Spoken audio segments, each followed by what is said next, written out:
E a próxima inscrita que tenho é a Letícia de Furnas. Bom dia a todos. Meu nome é Letícia, represento Furnas, sou gerente do Departamento de Engenharia Civil.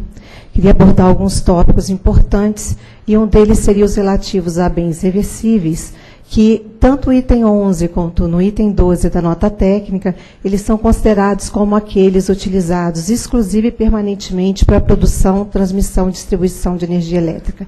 Nos dois tópicos, a redação é semelhante. Na realidade, nós queríamos solicitar uma ampliação do termo dos bens reversíveis com a utilização, por exemplo, da definição preconizada no artigo 44 do decreto 41.019 de 57, em que diz que os bens reversíveis de que trata essa resolução são aqueles que direta ou indiretamente concorram exclusiva e permanentemente para a produção de energia elétrica, cujos investimentos foram realizados com o objetivo de garantir a continuidade e utilidade do serviço concedido. É muito importante essa ampliação. Bom, exemplos típicos que nós poderíamos dar seria, no caso da usina de Furnas, o desmonte cuidadoso para a estabilização da encosta do Morro dos Cabritos. Nessa região, nós tivemos uma grande obra necessária. Essa encosta começou a ruir ao longo das décadas de operação da usina, e o enrocamento que caía, as pedras que caíam no reservatório, formavam uma grande onda que poderiam vir a causar a ruptura do empreendimento.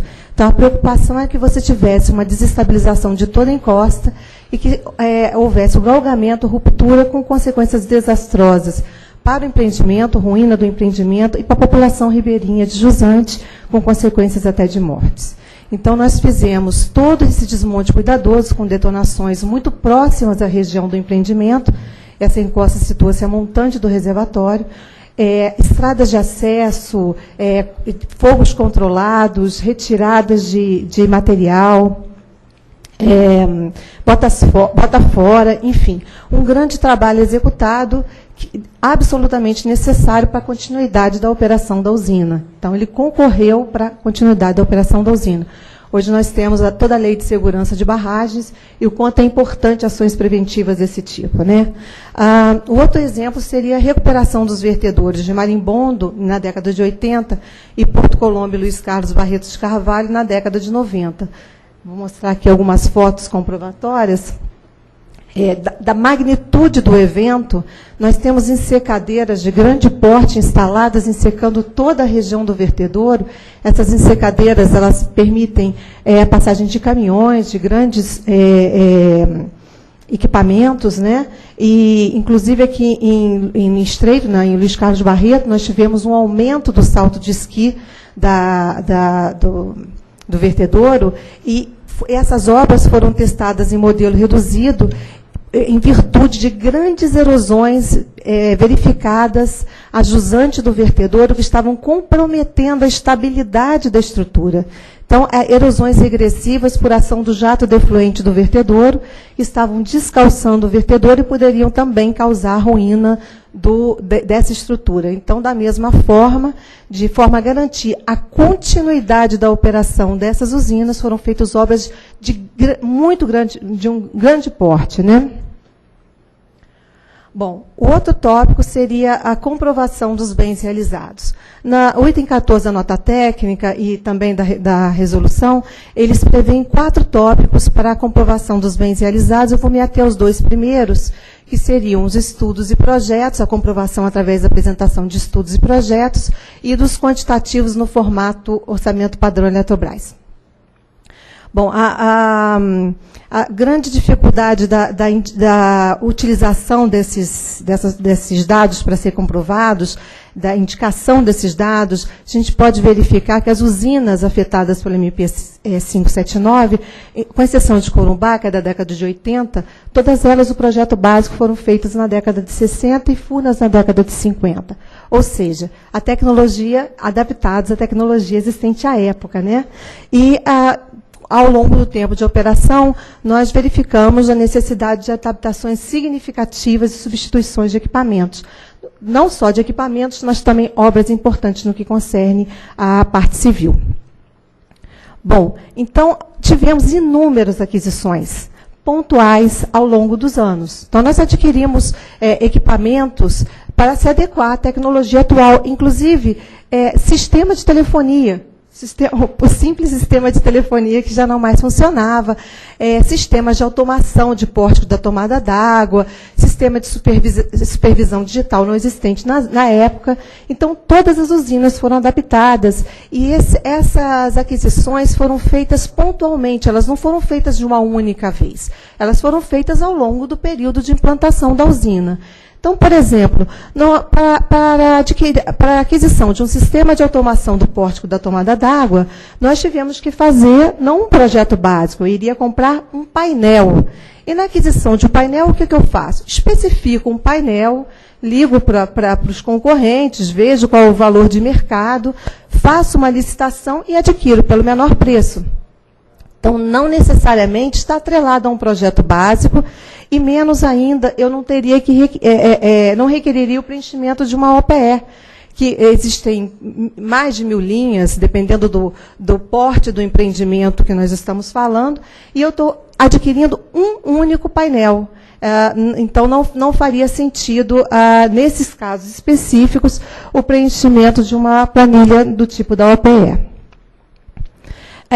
Algumas solicitações adicionais que são feitas e são muito importantes em função da tecnologia, é a própria resolução conjunta ANANEL de 03 de 2010, que exige a implantação de estações telemétricas, que é uma importante adequação tecnológica, nós achamos que ela é super adequada, é necessária para a operação mais segura, mas esses custos também não estão inclusos na tarifa de OIM, são custos para os empreendedores. E também não exigiria nenhum projeto básico e sequer o preenchimento de uma planilha OPE que não está adequada à situação. Bom, no caso de modernizações, nós tivemos 2 usinas modernizadas, modernizações de grande porte, que seria Furnas e Luiz Carlos Barreto de Carvalho. Vou dar um exemplo para vocês de apenas um item, que é o item geradores.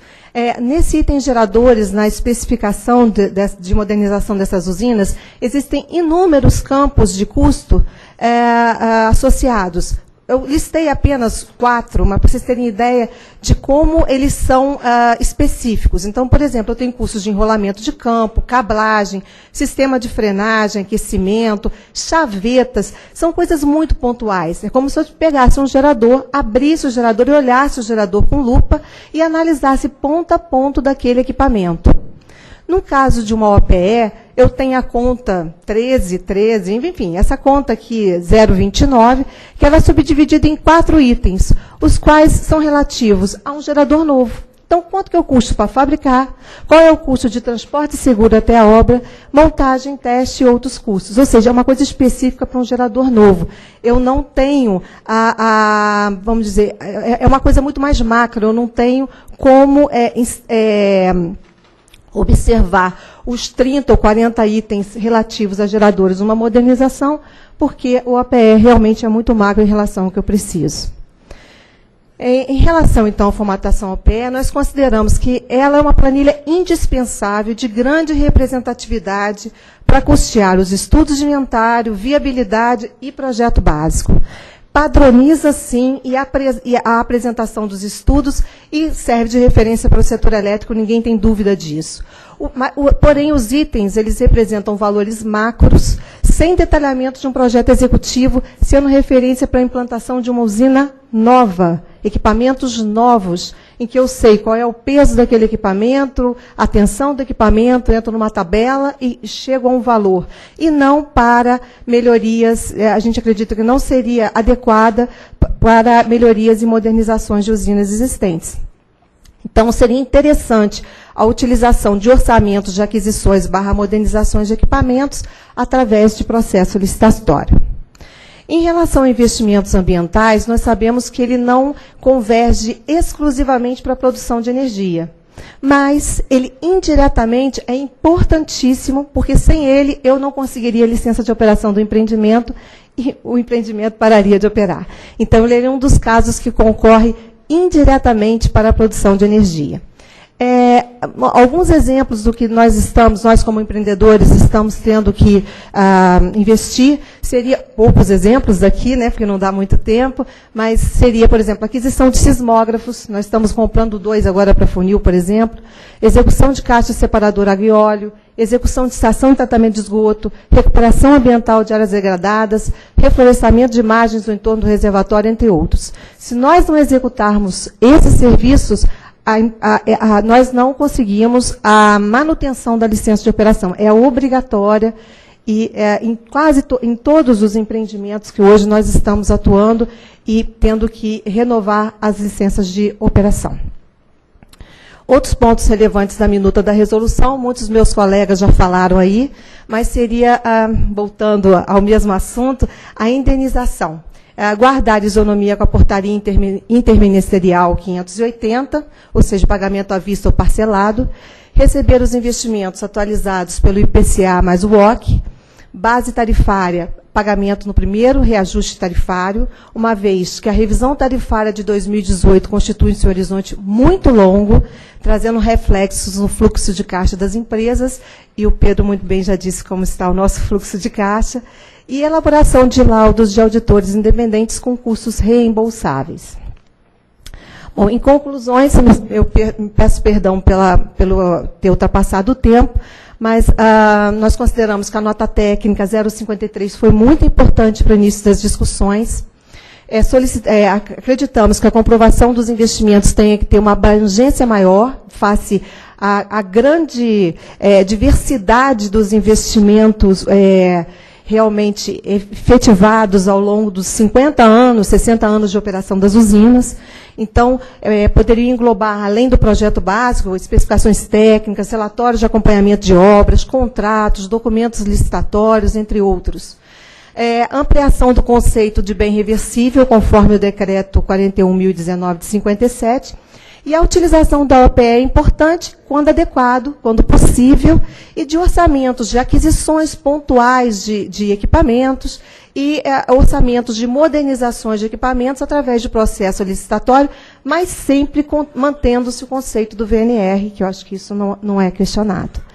Novamente, peço desculpas por ter ultrapassado o tempo e agradeço.